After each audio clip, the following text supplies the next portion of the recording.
अस्सलाम वालेकुम।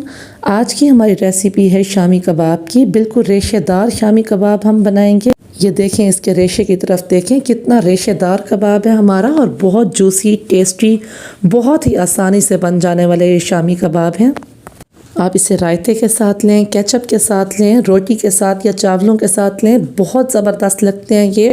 आप इन्हें एक बार बना के कम से कम 2 महीने के लिए फ्रीज़ भी कर सकते हैं, बिल्कुल ख़राब नहीं होने वाले। तो ये आसान सी, मज़ेदार सी, ज़बरदस्त सी रेसिपी स्टार्ट करने के लिए सबसे पहले हम लेंगे एक प्रेशर कुकर। प्रेशर कुकर में हम डालेंगे जी दाल। हमारे पास दाल है यहाँ पर हाफ़ कप मैंने दाल ली थी, जिसको मैंने रात को भिगो के रख दिया था।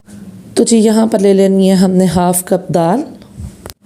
तो इसे जी हम प्रेशर कुकर में डाल देंगे और बर्तन को अच्छी तरह से साफ़ कर लिया करें, कोई भी चीज़ ज़ाय नहीं होनी चाहिए।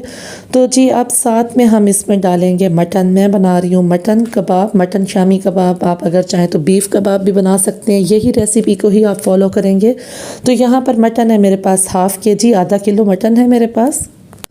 बोनलेस मटन है, अगर आप चाहें तो हड्डी वाला भी ले सकते हैं, बाद में हड्डियां निकाल लेंगे।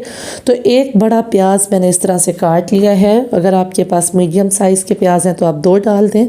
तो ये जी प्याज इसमें ऐड कर दिया हमने। साथ में जी मैं डालूँगी इसमें टमाटर। टमाटर का ऊपर से मैंने इस तरह से छिलका काट लिया है। तो अब जी छिलका उतारने के बाद इसकी कटिंग करके इसको हम इसमें ऐड कर देंगे। तो साथ में जी मैं ले रही हूँ यहाँ पर 1 चम्मच अदरक पेस्ट। अदरक है मेरे पास, इसको मैंने कूट लिया है। 1 खाने का चम्मच अदरक मैं इसमें ऐड करूँगी और साथ में 5 से 6 जो जवे हैं लहसुन के मैं इसमें ऐड कर दूँगी। अदरक क्योंकि घुलती नहीं है इसलिए उसको मैंने कूट कर डाला है। लहसुन इसी तरह से ही हमारा घुल जाएगा। 4 से 5 हरी मिर्चें हम इसमें ऐड करेंगे। हरी मिर्चों का टेस्ट बहुत अच्छा आता है इसमें। तो इन सब चीज़ों को डालने के बाद अब हम डालेंगे इसमें खुश्क धनिया। 1 खाने का चम्मच खुश्क धनिया मैंने इसमें लिए। 1 खाने का चम्मच हमने साबित खुश्क धनिया इसमें ऐड कर दिया। अब बारी आती है मिसालों की। 1 चम्मच डालेंगे हम इसमें चाट मसाला, आधा चम्मच हम इसमें डालेंगे हल्दी पाउडर, आधा चम्मच हम डालेंगे इसमें ज़ीरा पाउडर, 1 खाने का चम्मच इसमें हम लेंगे लाल मिर्च पाउडर या कुटी लाल मिर्च, कोई भी आप ले सकते हैं। साथ में जी हम लेंगे नमक। नमक आप हस्बे ज़ायका ऐड करें। साथ में जी हम लेंगे इसमें आधा चम्मच काली मिर्च पाउडर का आधा चम्मच हम इसमें ऐड कर देंगे। बस जी ये सारे मसाले हम इसमें ऐड कर देंगे। अगर आप इसे ज़्यादा स्पाइसी बनाना चाहें तो मिर्चें ज़्यादा कर सकते हैं। नमक भी आप अपने मर्ज़ी से डाल सकते हैं इसमें। 2 यहाँ पर मैं ले रही हूँ बड़ी इलायचियाँ। 3 से 4 पीसेस में दालचीनी के ऐड कर रही हूँ इसमें। 4 से 5 लौंग और साथ में जी 1 चम्मच मैं इसमें डाल रही हूँ ज़ीरा। वैसे तो आधा चम्मच हमने इसमें ज़ीरा पाउडर का भी ऐड किया है, लेकिन साबित ज़ीरा का भी एक अपना मज़ा होता है। तो 1 चम्मच में यहाँ पर ज़ीरा डाल रही हूँ और साथ में हम डालेंगे इसमें 1 किलो पानी, 1 लीटर पानी। अब जी इन सब चीज़ों को हम 15 से 20 मिनट के लिए पकने देंगे। तो ये 20 मिनट के लिए देखें पक चुका है। तो पानी भी इसने अपना सारा खुश्क कर लिए, तो बिल्कुल घुल चुके हैं ये। अब हम घोटे से इसको घोट लेंगे या फिर आप कोई भी चीज़ यूज़ कर सकते हैं इसको घोटने के लिए। तो इसको अच्छी तरह से हमने घोट लेना है। मकसद हमारा सिर्फ ये है कि हमारे जो मटन है उसके रेशे हमें अवेलेबल हों। आप इस तरह से भी कर सकते हैं इसको, तो आपकी मर्ज़ी है। कोई भी टूल आप यूज़ कर सकते हैं इसके लिए, घोटने के लिए।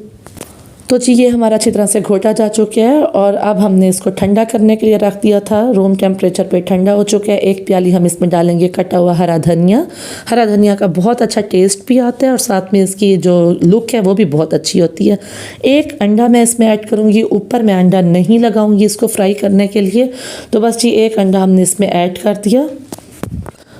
इसे अच्छी तरह से मिक्स कर लेंगे और अब हम देंगे इसको शेप, कबाब की शामी की शेप देंगे। आप इसको शेप देने के बाद प्लास्टिक बैग जो होते हैं, एयर टाइटनर बैग, उसमें आप डाल के इसको 2 से 3 महीने के लिए सेव भी कर सकते हैं। तो ये जी हमने अब इसके अंदर अच्छी तरह से अपना अंडा मिक्स कर लिया। तो आप जो भी शेप आप देना चाहें इसको शेप दे देंगे। अगर आपको ये ज़रा नरम महसूस हो बैटर तो आप इसको फ्रिज में रख के थोड़ी देर के लिए रख दें, आधे से 1 घंटे के लिए, तो सख्त हो जाएगा ये। अगर तब भी सख्त ना हो तो आप इसमें बेसन या कॉर्नफ्लोर वगैरह ऐड करके इसे सख्त कर सकते हैं। तो बस जी हमने अपने कबाब बना लिए। अब बारी आती है फ्राई करने की। ऑयल को गर्म करेंगे, एक पैन ले लेंगे, ऑयल को गर्म करेंगे और अपने शामी इसमें ऐड कर देंगे। तो ये देखें जी हमारे खूबसूरत से मज़ेदार से शामी कितनी ज़बरदस्त इसकी लुक आ रही है और बहुत टेस्टी इसका टेस्ट है। तो इस तरह से जी हमने अपने सारे शामी विदाउट अंडे के, ऊपर अंडा लगाए बिना या ऊपर कोई भी चीज़ लगाए बिना फ्राई कर लेने हैं। ये रहे जी हमारे ज़बरदस्त से शामी हमारे तैयार हो चुके हैं। आपको मैं अंदर से दिखा देती हूँ। ये देखें कितने रेशेदार बना है हमारा शामी और बहुत टेस्टी बना है, यकीन जाने बहुत ही टेस्टी बना है। अगर तो आपके घर मेहमान हैं तो मेहमान खुश हुए बिना नहीं जाएंगे और आपकी तारीफ़ किए बिना नहीं रह पाएंगे। उम्मीद है जी आपको रेसिपी पसंद आई होगी, आप इसे ज़रूर ट्राई कीजिएगा। नए हैं तो चैनल को सब्सक्राइब करें, वीडियो को लाइक कर दें। मिलते हैं जी नेक्स्ट वीडियो में, तब तक के लिए अल्लाह हाफिज़।